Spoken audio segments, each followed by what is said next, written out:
예, 오늘 15장 길게 좀 읽었습니다. 근데 여러분들 보시면 어떠셨어요? 분위기가 많이 달라졌죠. 14장과 15장을 한번 대비시켜서 그냥 얼추 그 분위기를 한번 느껴보시면 어떻게 이렇게 하룻밤 사이에 달라졌나 하는 느낌이 들 정도로 장면이 급격하게 바뀌는 것을 우리가 볼 수가 있습니다. 14장에는 어떤 장면이 있었죠? 아주 분위기가 좀 그랬죠. 울부짖음이 있고, 또 흥분이 있었고, 또 원망이 있었고, 좌절이 있었고, 이러면서 죽어버리겠다는 그런 참 입에 닿기 힘든 그런 분위기가 14장 전부를 지배하고 있었습니다. 그런데 14장 끝에서 놀라운 구원의 역사를 보게 되죠. 그리고 홍해를 건너고 이제 15장에 이제 우리가 왔습니다. 그러니까 15장은 이제 그런 분위기가 다 거친다는 것을 아마 우리가 느낄 수 있죠. 분위기가 참 들떴다기보다도 왜냐하면 이게 지금 이 15장의 시점이 홍해를 건너와서 오랜 시간이 지난 것 같지는 않습니다. 제가 볼 때는 하루에서 이틀 정도 지난 후 될 것 같아요. 하루 와서 정비하고 그리고 함께 모여 여기 보면 찬양을 하고 있죠. 찬양을 하고 있는데 이 정도 시점이면은 홍해에서 어떤 일이 벌어졌습니까? 군사들이 다 빠져 죽었죠. 이 정도 되면 시체도 뜰 수 있고요.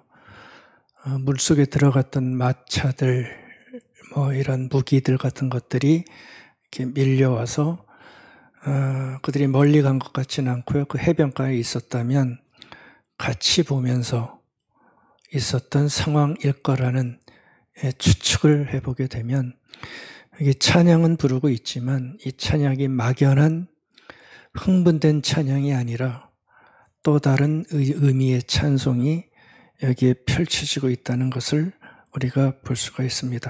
아무튼 분위기가 바뀌고 있죠. 그렇죠? 우울이 기쁨으로, 밝음으로, 찬양으로 바뀌고 있는 참 우리가 원하는 삶의 모습이 여기에 오늘 펼쳐지고 있습니다. 그래서 15장은 노래와 찬양으로 가득 찬 아주 좋은 그런 장입니다. 노래하는 이가 누구로 나오고 있나요? 첫 번째가 모세가 노래했다고 그러죠. 그래서 15장을 모세의 노래장이다 이렇게도 부릅니다. 모세가 노래하고 있고요. 저 밑에 가면 모세의 누이 미리암도 찬양하고 있는 걸 보여줍니다. 근데 미리암은 찬양만 하는 게 아니라 더 열정적이었죠. 탬버림을 치면서 춤까지 추면서 구원의 기쁨을 만끽하고 있는 참 귀한 모습 보여줍니다. 그리고 또 한 사람들의 찬송하는 사람들이 있죠. 이스라엘 백성들 함께 그들의 삶을 보며 찬송하고 있는 걸 볼 수가 있습니다. 찬양하는 이유는 분명하잖아요. 그들이 겪은 놀랍고 기이한 일, 다 죽었다 생각하며 원망하던 사람들이었는데 일어나서는 안 되는 일로 구원받아 새로운 삶을, 거듭난 삶을, 어떻게 보면 제2의 삶을 살게 된 자들의 삶이니 찬양할 수밖에 아마 없었을 것입니다. 그래서 오늘 말씀 제목을 저는 아주 단순하게 정했습니다. 찬양, 찬양, 찬양, 찬양. 제목이 되나요? 근데 저거 우습게 보지 마십시오. 저 의미 없는 나열이 아니고요. 자, 찬양이라는 한 단어마다 임자가 있는 찬양입니다. 아주 묵직한 임자 있는 단어들이에요. 첫 번째 찬양의 임자는 누군가요? 모세. 예, 모세가 찬양했습니다, 여러분. 찬양했습니다. 두 번째 찬양의 임자는 미리암이죠. 세 번째 찬양의 임자는 가장 찬양하기 힘들었던 사람들, 이스라엘 백성들의 찬양입니다. 찬양. 빗대어서 생각해 보실래요? 찬양할 수 없는 자들이 찬양의 모습을 보인다면 이거야말로 기적이죠. 자신을 생각해 보세요. 정말 찬송 한 번 못하던 자가 갑자기 상황이 변해서 찬양이 울려 퍼진다. 얼마나 기가 막힌 아름다운 모습입니까? 그래서 그 마지막 찬양, 네 번째 찬양의 임자는 바로 우리들입니다. 우리들의 찬양입니다. 저는 네 단어를 겹치면서 이런 걸 생각해 봤어요. 과거의 신자들, 그렇죠? 모세, 미리암, 이스라엘 백성들은 과거의 사람들입니다. 그러나 현재는 우리들이죠. 과거의 신자들과 현재의 신자들이 찬송의 오케스트라를 만들어서 화음을 맞춰 찬양하면 얼마나 장엄하고 멋있겠을까라는 생각을 해보게 되어서요. 나중에 우리가 부를 하늘의 찬송입니다. 아멘. 즐거워하십시오. 우리의 삶의 신앙의 종국의 모습을 여기에서 보고 싶었어요. 그래서 저는 좀 갈 수만 있다면 이 출애굽기 15장의 현장으로 타임머신 타고 한번 가보고 싶어요. 이 사람들이 어떤 마음을 가지고 찬양하고 있나. 나중에 함께 부를 이 장엄한 찬양 우리가 함께 부를 텐데 그때 가서 보지요, 그렇죠? 아무튼 이런 찬양이 15장에서 벌어지고 있다는 거 먼저 좋은 마음으로 느끼셨으면 좋겠습니다. 그러니까 지금 이 사람들은 그 가물을 즐기는 게 아니죠, 그렇죠? 그냥 입만 뻥끗하는 노래 부르는 것도 아닙니다. 제가 볼 때 이 사람들은 가무가 아니라 한 단어 가르쳐 드릴게요. 예배. 아시겠습니까? 예배하고 있는 겁니다. 찬송이지만 예배를 하고 있는 사람들의 모습을 우리에게 보여주고 있습니다. 왜 그러냐 하면 보통 예배가 예배되기 위해서 가져야 할 삶의 자세를 네 가지를 얘기를 많이 하고 있습니다.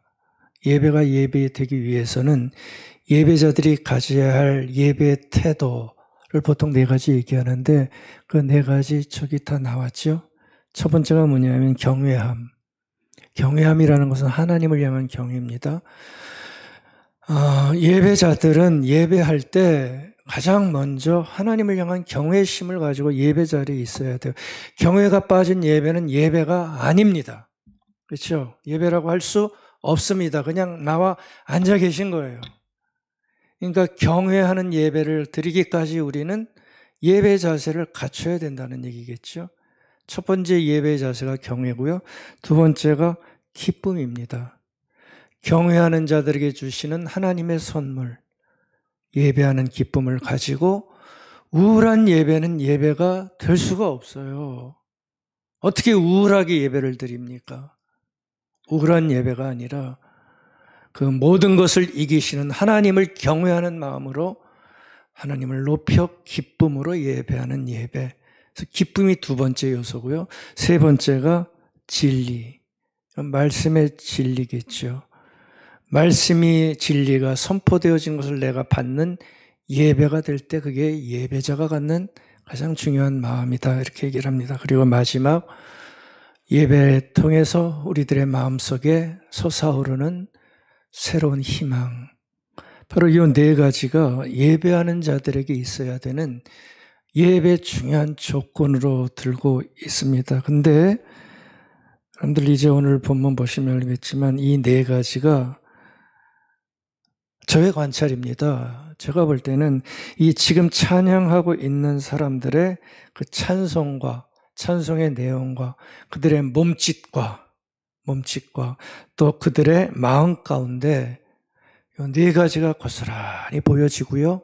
살아있다는 거 저는 관찰할 수가 있었어요. 그러니까 이 사람들은 지금 찬양하지만 찬양을 통하여 드리는 뭐를 하고 있는 거예요? 예배. 이건 지금 그들의 예배예요. 구원받은 자가 드리는 예배, 거듭난 자가 드리는 예배. 그 예배가 지금 홍해 건너편 땅에서 무지랭이 같던 200만의 사람들이 함께 모여 새롭게 발견한 하나님을 바라보며 예배하고 있는 장엄한, 사람들의 눈에 볼 땐 여전히 오합지졸이지만 장엄한 예배를 드리고 있는 그런 광경으로 우리가 볼 필요가 있어요. 이 사람들이 어떤 식으로 찬양했을 것 같으세요? 궁금하지 않으세요? 고대 근동 지역 한 1300년 기원전, 1400년 전에도 문헌을 보니까 악기가 있었다고 그래요. 그리고 아주 기본적인 선율, 반복적인 은율을 통해서 부르는 노래들이 존재했다라고 얘기를 합니다. 오늘 미리암도 뭘 갖고 춤을 췄다고 그래요? 소고인데 그건 탬버린이에요. 탬버린은 이렇게 금속 조각 붙여가지고 딸락딸락 소리 나는 거잖아요. 박자를 돋구고 하는 그런 건데, 이제 그런 걸 보니까 아마 이 사람들도 노래를 할 때 악기도 있었던 것 같고요. 아주 기본적인 운율이지만 신금을 울리는 그런 반복적인 운율들이 있잖아요. 아마 그런 것들을 가지고 불렀고, 또 이 사람들의 찬양의 내용이 거기 쭉 나오는데 그런 찬양을 만들어서 어떻게든 불렀던 것으로 우리가 생각해 볼 수가 있습니다. 함께 부르니 합창이겠죠. 그렇죠? 그리고 함께 부르니 더 감동이었을 것입니다. 지금 이들은 이렇게 찬송하면서 바로 자기들을 구원하신 하나님을 다시 알기 시작하고 느끼기 시작하는 바로 그 첫 번째 시간이 그들이 부르는 찬양을 통해서 만들어지기 시작하는 겁니다. 여러분들 찬양은 느낌을 통해서 우리를 형성해 나가는 하나님의 방법이라는 걸 아셔야 됩니다. 그러니까 찬양에는 놀라운 힘이 있는데 이 사람들은 그렇게 구원을 경험하며 찬송하면서 찬송을 통해서 자기들에게 베푸신 하나님을 느끼기 시작하는 겁니다. 자기들은 예배라는 단어도 몰랐겠지만 그들은 예배자로 이렇게 서가기 시작하는 하나님의 인도하심을 느끼게 되는 거죠. 이 사람들은 찬송을 하면서 자신들이 보고 겪은 그대로, 오늘 다 읽으셨죠? 찬송의 내용이 자기들이 겪은 그대로 고백하고 있는 겁니다. 그거를 찬양하고 있는 거죠. 그러니까 이 찬양이 결국은 예배를 그들에게 드리게 만드는 거예요. 어떤 예배입니까? 하나님을 경외하고, 그렇죠?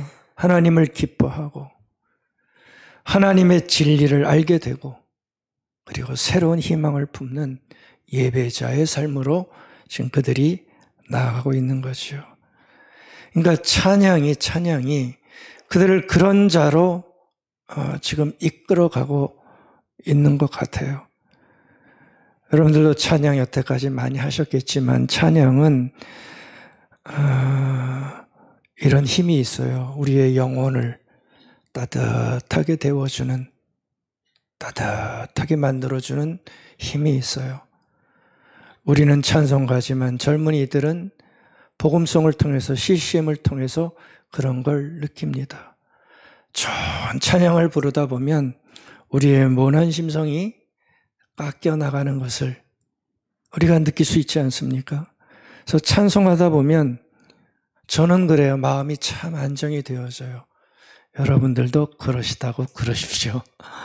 찬송하면 마음이 참 안정되어져요.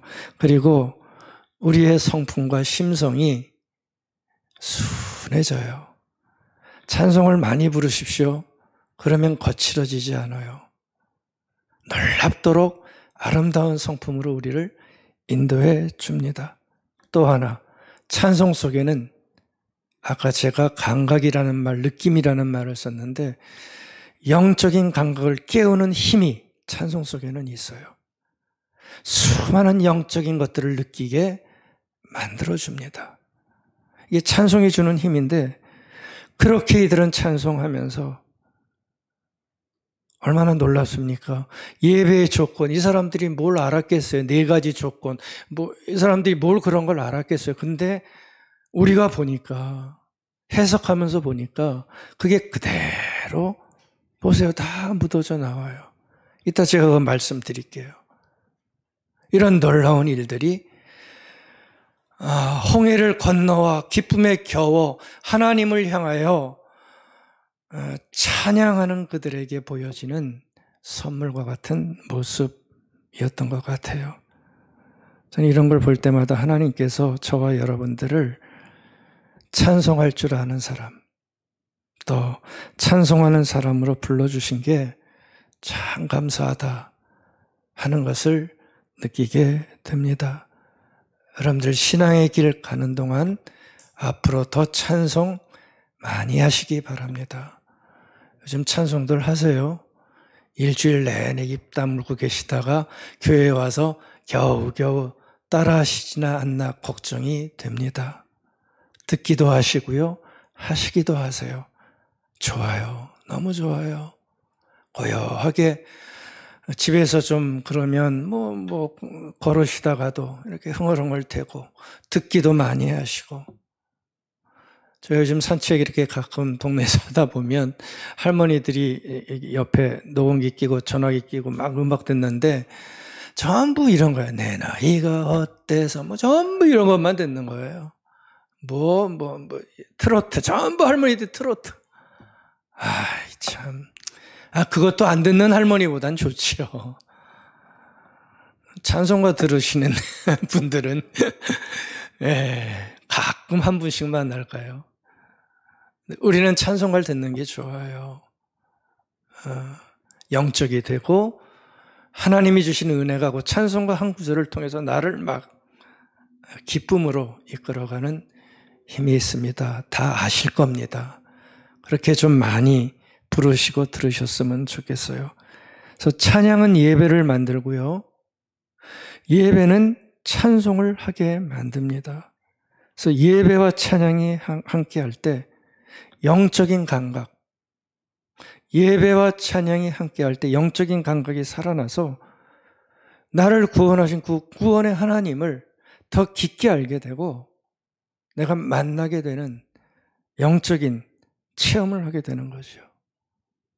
이게 찬양이 주는 놀라운 선물입니다. 이 사람들이 보여준 바로 그 모습이에요. 이 사람들이 구원을 경험했죠.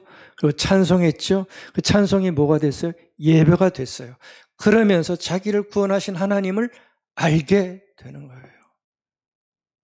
똑같은 일이 우리에게도 일어날 수 있습니다.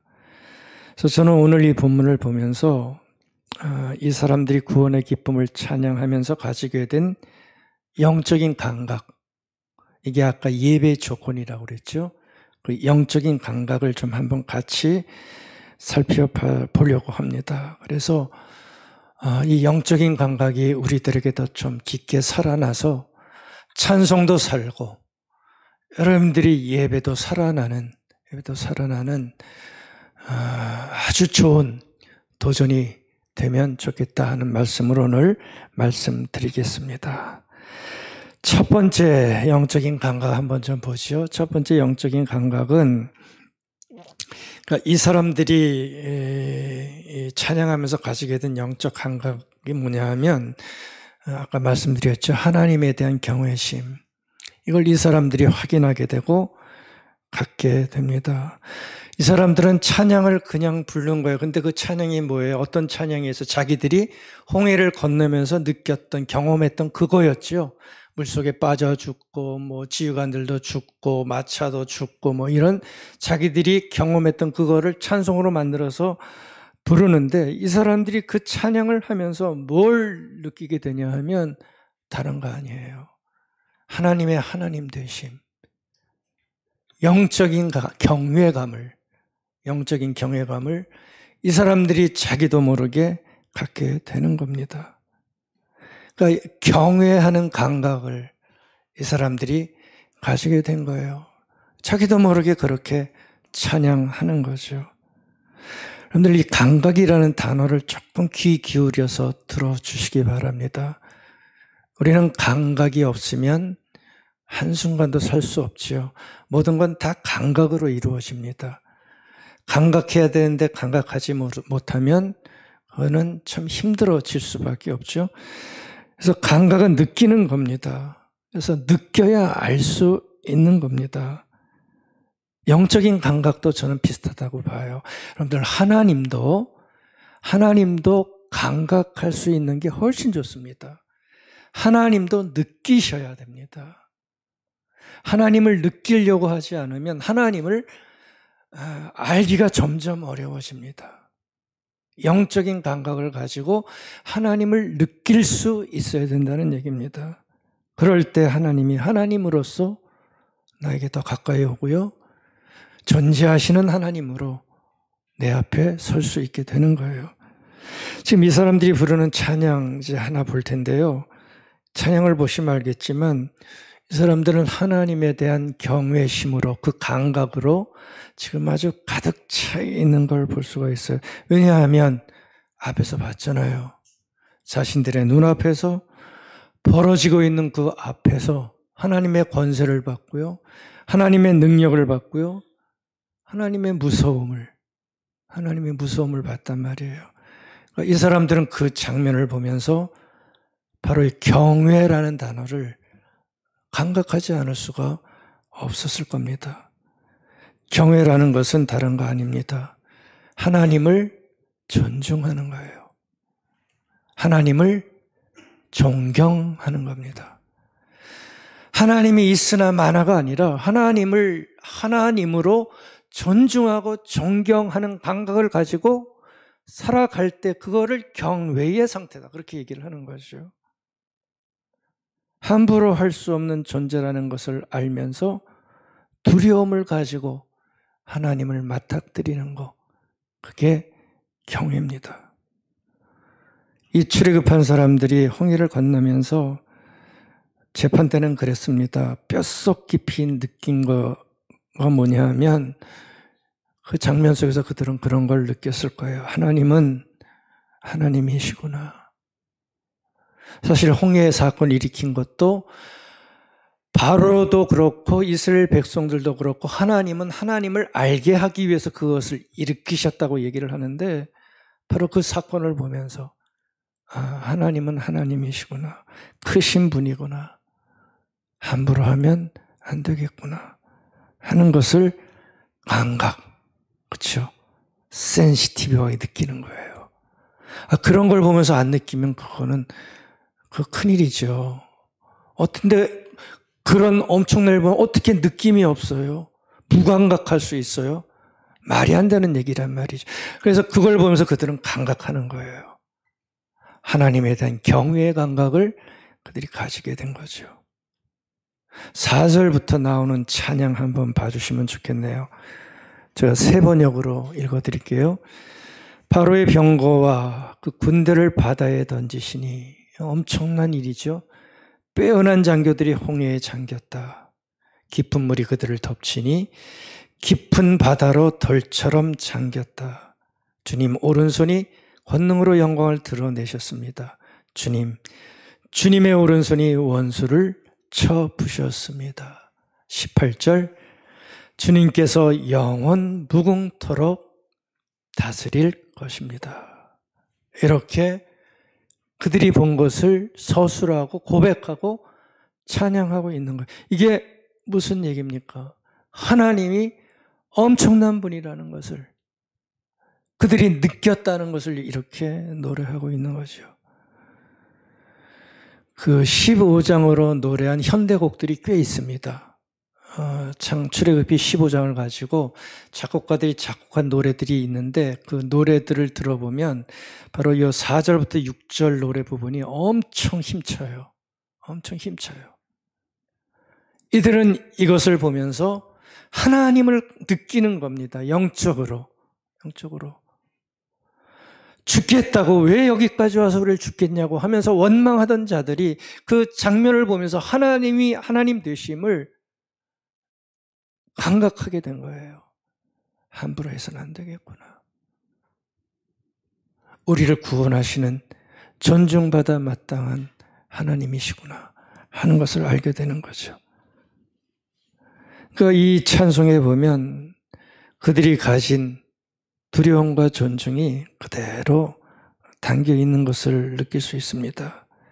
여러분들 이 하나님에 대한 경외, 이거는 우리 신앙인들이 꼭 가지고 있어야 되는 영적인 감각입니다. 여러분들도 신앙생활하면서 매 순간 이 하나님에 대한 경외심을 감각하고 느끼시기 바랍니다. 예배 시간은 말할 것도 없고요. 우리의 삶에도 이 하나님에 대한 이 영적인 감각이 느껴질 때 우리는 신앙인의 삶을 온전히 살아낼 수가 있어요. 그래서 이 하나님에 대한 경외심은 우리 신앙인들의 바탕과 같은 것입니다. 신앙인의 바탕입니다. 다른 어떤 것보다도 신앙인들은 하나님을 경외하는 마음으로 존재하는 자들이 되어야 된다는 얘기죠. 언제나 어디서나 하나님을 향한 경외감이 살아 있어야 됩니다. 예배는 말할 것도 없고요. 가정과 일터에서도 하나님을 경외하는 자의 삶을 살아내야 하는 것이겠죠. 이 경외라는 감각은 사실 우리가 홍해를 경험하는 건 아니잖아요. 하지만 이 하나님에 대한 경외의 감각은 우리가 많은 것에서 우리도 얻을 수 있습니다. 민감하게 살펴보면 세상은 다 하나님에 대한 경의와 경외로 가득 차 있는 세상입니다. 그러니까 얼마든지 우리는 하나님을 경외함으로 느낄 수 있는 삶을 살아낼 수 있다는 거예요. 자연을 보면서 요즘 가을의 자연이 얼마나 좋아요. 산책 시 밟는 그 낙엽 하나를 밟으면서도 민감한 영혼을 가진 사람들은 이 낙엽 뭐야 탁탁 치고 나가는 게 아니라 이 낙엽 하나가 나에게 밟히기까지 하는 영적인 살아있는 감각을 가지고 느끼는 겁니다. 삼라만상이 다 하나님에 대한 존중과 존경과 경외심을 가지고 우리는 느낄 수 있는 대상들이겠죠. 밤하늘의 장엄한 우주는 경외를 느끼게 하는 단골 손님 아닙니까? 단골 손님 아닙니까? 그뿐이겠습니까? 우리는 아프지만 사랑하는 이들의 죽음과 아픈 병을 마주하면서도 우리의 이 유한한 삶을 뼈저리게 느끼면서 하나님의 뜻을 묻고 경이로움과 경외의 마음으로 하나님을 느끼지 않을 수가 없을 것입니다. 어거스틴이 한 아주 귀한 말 하나 소개해 드릴게요. 이런 얘기를 했습니다. 한번 좀 새겨두시면 좋겠네요. 경의와 경외를 느끼지 못하면서 대답을 알고 있다고 하는 이들에게 하나님으로 나아가는 길은 닫혀 있다. 무슨 뜻인지 아시겠어요? 저거 대단히 중요한 말 아닙니까? 하나님에 대한 경외감을 느끼지 못하면서 답이 있다, 답이 없다, 이렇게 이래봤자 아무 소용없다는 거예요. 경외감이 없으면 네가 설사 아는 답이 있더라도 너는 하나님께 나아갈 수 없다. 이런 놀라운 얘기를 했다고요. 우리한테 전곡을 찌르는 얘기예요. 교회 안에도 똑똑한 사람들 많아요. 이래서 뭐 얘기하고 대답을 다 해요. 자기의 주관을 내세워요. 끝까지. 근데 하나님은 어거스틴 그런 거예요. 그거 네가 다 알아도 소용없어. 하나님을 네가 경외하지 않으면, 그 감각이 없으면 너는 하나님 앞에 답을 알고 있어도 갈 수 없어. 그러면 어떻게 이 말을 생각하세요? 맞는 것 같지 않으세요? 맞는 것 같지 않네요.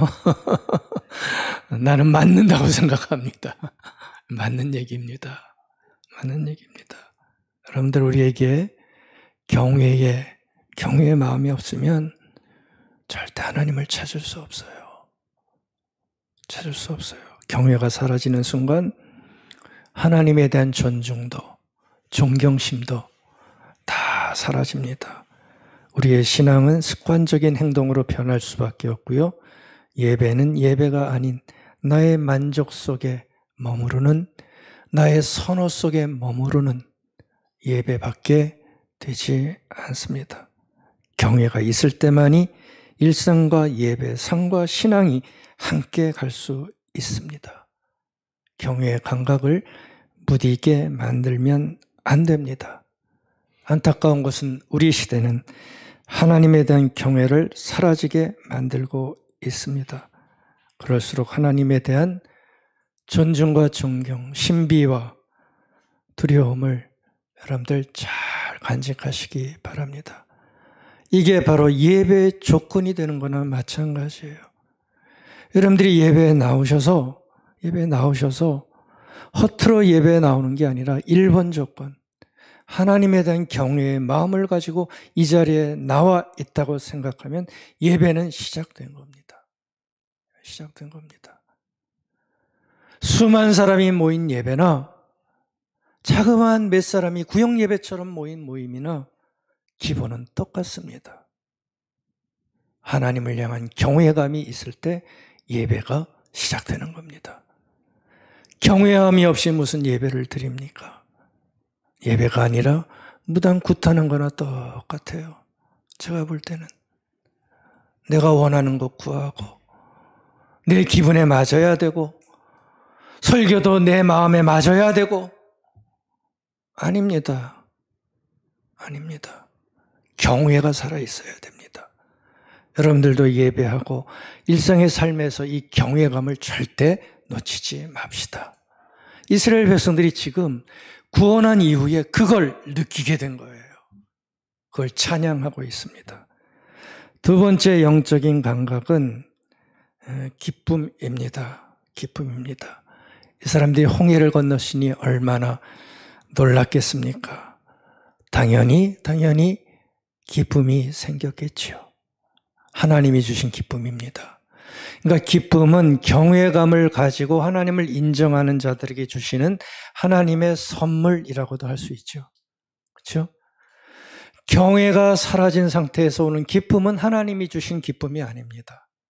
참다운 기쁨은 하나님을 존중하고 존경하여 그 구원을 바라보는 자들에게 오는 기쁨이 참다운 기쁨입니다. 이 사람들이 지금 그런 기쁨을 가지게 된 거예요. 1절에 2절이죠. 2절에 한번 보시겠어요? 2절에 보면 바로 이 사람들이 가진 기쁨이 거기 나타나죠. 주님은 나의 힘, 나의 노래, 나의 구원.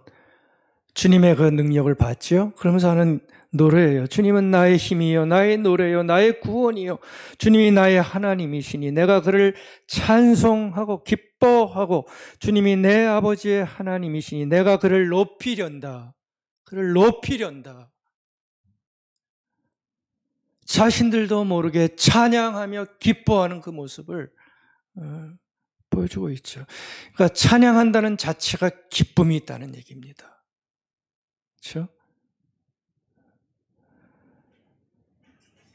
다 떠나서 기쁨이 없는 세상을 한번 생각해 보세요. 살만 날까요? 살만 나지 않죠. 기쁨이 없다면 세상은 회색으로 가득한 우울한 아마 세상이 될 겁니다. 그런데 하나님은 우리가 우울한 회색빛 속에 살기를 원하지 않으세요. 하나님의 창조는 컬러풀합니다. 총천연색입니다. 하나님의 창조는 회색빛이 아닙니다. 총천연색입니다. 왜요? 하나님의 창조에는 기쁨이 있고 하나님은 기뻐하기를 원하신다는 거예요. 아멘. 여러분들, 이걸 우리가 기쁨이 지지리도 없는 세상을 살아가면서 이런 걸 발견해내야 돼요. 그게 신앙인이에요. 기쁨의 조건을 오로지 나의 상황에서만 찾는 기쁨은 그건 신앙인의 기쁨이 아니에요. 하나님이 어떤 걸 원하시는 것 속에서 기쁨을 찾아야 온전한 기쁨이 되는 거죠. 하나님은 저와 여러분들이 당신이 창조하신 밝고 환한 세상에서 기뻐하기를 원하십니다. 우리는 기쁨을 연습해야 되고 기쁨을 발견해야 됩니다. 세밀한 삶의 관찰을 통해 기쁨을 발견해내야 됩니다. 그래서 여러분들, 예배도 기쁨으로 드려야 됩니다. 우리 예배가 그렇게 되면 참 좋겠어요. 제가 늘 죄송하고 힘들게 생각하는 것은 사람은 무리의 존재도 되기 때문에 사람이 적으면 예배 감성도 처지게 되어 있더라고요. 그래서 참 죄송해요. 하지만 이것도 우리가 극복해 나가야 할 화제입니다. 사람이 좀 부석부석하면 여러분들 얼굴에도 주일날 만나면 생기가 도는데 이렇게들 다 풀이 죽어 계신지 속상해 죽겠어요, 솔직히. 죄송합니다, 이런 표현 들어서. 어디에 끌려온 자들도 아니고. 여러분들, 예배도 기쁨으로 드려야 돼요. 우리 그렇게 드립시다. 좀 그렇게 드립시다.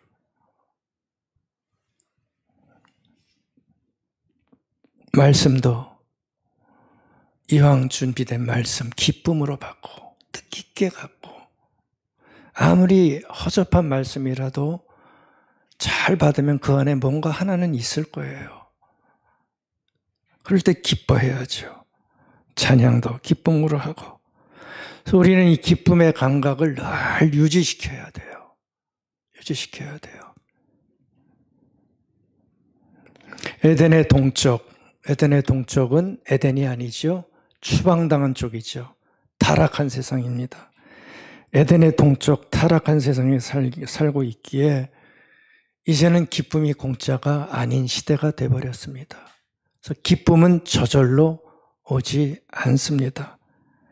우리가 가지는 기쁨은 놀랍게도 고통과 실망이라는 시험을 거쳐서 올 때가 많습니다. 아니, 그래서 더 기쁨이 귀하고 가치가 있는지도 모르겠습니다. 기쁨 얘기하지만 쉽게 오지 않습니다. 거쳐야 옵니다. 하지만 하나님은 에덴에서 기쁨으로 시작했고 다시 오시는 날 뭐로 마칠까요? 기쁨으로 마치십니다. 아멘. 기쁨으로 시작해서 기쁨으로 마치세요. 우리는 기쁨의 하나님을 보면서 놀라운 기쁨을 빼앗기지 않아야 됩니다. 이스라엘 백성들이 기뻐할 수 있었던 이유는 다시 태어난 거 아닙니까? 우리가 기뻐하는 것도 다시 태어났기에 기뻐하는 겁니다. 그것이 구원의 간격이다 말씀드렸습니다. 그러기에 우리는 기뻐하는 겁니다. 아무리 냉소적인 현실이 있다고 하더라도 그래서 우리의 기쁨은 더 기뻐할 수 있다는 것 생각하면서 기쁨의 감각도 우리 다 잘 유지하십시다. 유지하십시다. 이게 예배 두 번째 조건이라고 그랬죠. 좀 잘 가지셨으면 좋겠어요. 세 번째 영적인 감각은 진리입니다. 진리에 대한 감각이 참 많이 필요합니다. 무슨 얘기냐 하면 진리가 무엇인지 우리가 분별해낼 수 있어야 됩니다. 그래야 올바른 것을 따라갈 수가 있어요. 무엇이 진리인지 진실인지를 아는 감각은 우리 신앙의 삶에 절대적으로 중요한 일입니다. 왜냐하면 진리에 대한 감각이 없으면 어떻게 될까요? 아무거나 따르겠죠. 옳고 그른 것이 뭔지도 모르고 따라가는 거예요. 그러다 보면 거짓을 따라가게 되는 거예요. 잘못된 것을 따라가게 되는 거예요. 그러니까 진실을 보는 눈이 얼마나 중요합니까? 주님께서도 말씀하셨지만 우리를 자유케 하는 것은 진리다 말씀하셨어요. 요한복음 8장 32절에서 말씀하셨죠. 우리를 자유롭게 만드는 것은 진리다. 무엇이 진실인지를 아는 자가 자유함을 가지고 살아갈 수 있다는 얘기입니다. 그러니까 진리를 아는 자는 진실을 아는 거예요. 그렇죠? 진리를 아는 자는 진실이 무엇인지를 알고 진실을 아는 자는 견고하고 흔들리지 않습니다. 주변의 상황에 그렇게 물들지 않습니다. 담대합니다. 그 진리를 아는 자가 살아가는 삶의 방식이에요. 우리 11절 한번 보겠습니다. 거기 보면 이스라엘 사람들이 그동안 알지 못했던 진실 하나를 고백해요. 진리라고 할 수 있는데 이렇게 이 사람들이 고백하죠. 주님, 신들 가운데서 주님과 같은 분이 어디에 있겠습니까? 없다는 얘기죠. 이제 진리를 발견하기 시작한 거예요. 주님과 같이 거룩하시며 영광스러우시며 찬양받을 만한 위엄이 있으시면 놀라운 기적을 일으키시는 그런 분이 어디에 있겠습니까? 없습니다. 우리는 봤습니다. 진리가 뭔지, 진실이 뭔지 봤습니다. 진리에 대한 감각을 가지게 된 거예요. 이집트의 수많은 신들이 다 추풍낙엽처럼 떨어져 나가고 열지양 보면서 봤잖아요. 그러면서 고백하는 거예요. 이제 진실이 뭔지 내가 알았습니다. 진리가 누구고 하나님이 누구인지 나는 알았습니다. 그 얘기하는 거죠. 여러분들 경외와 기쁨은 이처럼 진리에 대한 감각이 있을 때 견고해지는 겁니다. 그래서 이 진실을 알고 진실을 새롭게 발견하고 살아갈 때 하나님을 더 깊게 알며 경외하는 자로 살아가게 되는 겁니다. 진실을 모르는 신앙의 삶은 위태합니다. 많이 흔들립니다. 일로 와라 그러면 일로 오고요. 절로 하라 가면 절로 가요. 이게 신이다 그러면 신인 줄 알고 따라가요. 진실이 뭔지를 몰라요. 자기한테 조금만 좋으면 따라가요. 얼마나 신앙이 위태롭습니까? 신앙의 의미, 가치 다 놓칩니다. 형식적인 삶을 살아갑니다. 그러니까 진실과 진리를 아는 감각을 잘 키워야 되고 분별할 수 있어야 돼요.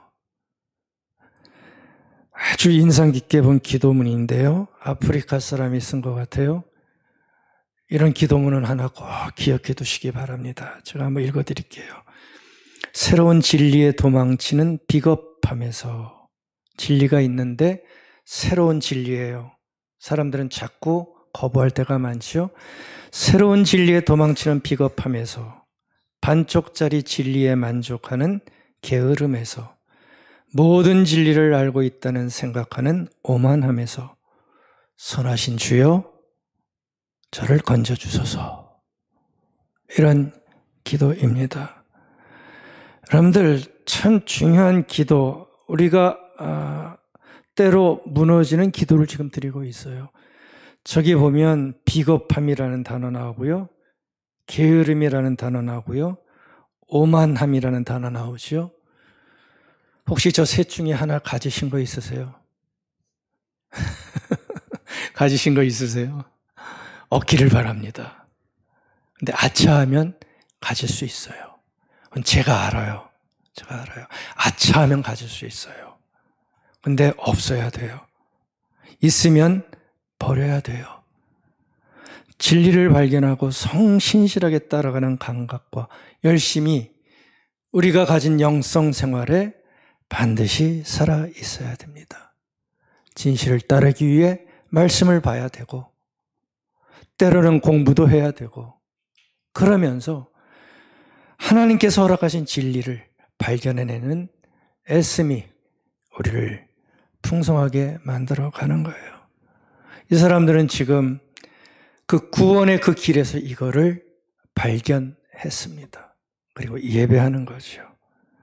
마지막 감각입니다. 네 번째 영적인 감각은 희망입니다. 아주 중요한 감각이죠. 이 감각은 놓쳐서는 안 됩니다. 예배할 때도 가져야 되고 여러분들의 삶이 암울하다 생각할 때도 가지고 있어야 됩니다. 아픔이 깊어질 때도 희망이라는 영적인 감각은 살아 있어야 됩니다. 왜 희망이 중요하냐 하면 하나님의 결론이 희망이기 때문에 희망이 중요한 거예요. 다시 말씀드릴게요. 왜 희망이 중요한 줄 아세요? 하나님의 결론이 희망이기 때문에 우리도 희망을 가져야 되는 거예요. 근데 희망이 아니라 맨날 좌절, 맨날 실망, 포기, 이거는 영적인 감각에서 독과 같은 감각입니다. 희망이 없다고 말하는 세상입니다. 일어나는 일 볼 때마다 어떻게 사람들이 저렇게 악할까 진절머리 내는 세상입니다. 그럼에도 희망을 포기하지 않고 우리가 이 모든 것을 견뎌내는 이유는 하나지요. 하나님이 예비하신 희망, 소망이 있기 때문입니다. 나이 들어가는 사람들이 희망이 있나요, 없나요? 여러분들 죄송합니다. 우리가 이제 나이 들어가서 제가 자꾸 말씀드리는 거예요. 나이 들어가는 사람이 지금 희망이 있어요, 없어요? 예, 잘 판단해 보세요. 그리고 답을 찾아보세요. 희망이 없어지는 순간 아까 기도문 있죠? 비겁해지고요, 게을러지고요, 오만해져요. 아주 안 좋은 겁니다. 희망이 그래서 필요해요. 신자는 희망하는 사람입니다. 더 나아가서 희망을 포기해서는 안 되는 사람입니다. 내가 뭔데 희망을 포기합니까? 하나님이 포기하지 말라 했는데 내가 뭔데 희망을 포기합니까? 신자는 희망을 포기해서는 안 되는 사람입니다. 하나님이 약속하셨고 성취하시기 때문에 우리는 약속과 성취에서 기대를 가지고 살아가는 사람들입니다.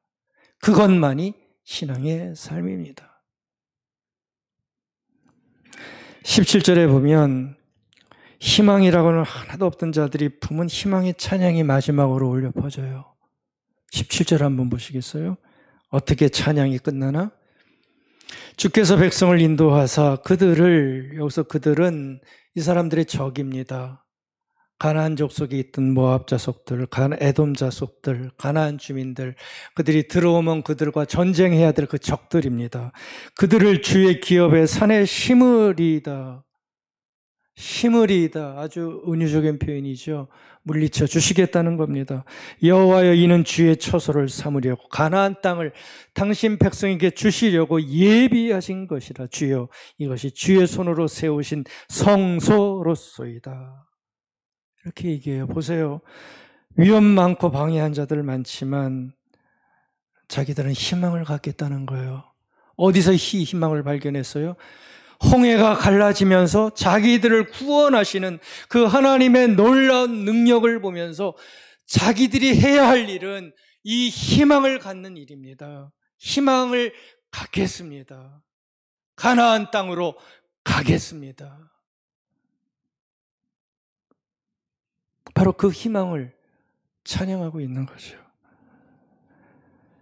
여러분들, 희망은 희망 때문에 생기는 꽃이 아니고요, 절망과 고통 때문에 생기는 꽃입니다. 다시 한번 말씀드릴까요? 희망은 절망과 고통 때문에 생긴 꽃입니다. 절망과 고통이 없으면 희망도 없어요. 얼마나 놀라운 역설입니까? 그 하나님을 품고 절망하지 않는 자는 반드시 희망을 가집니다.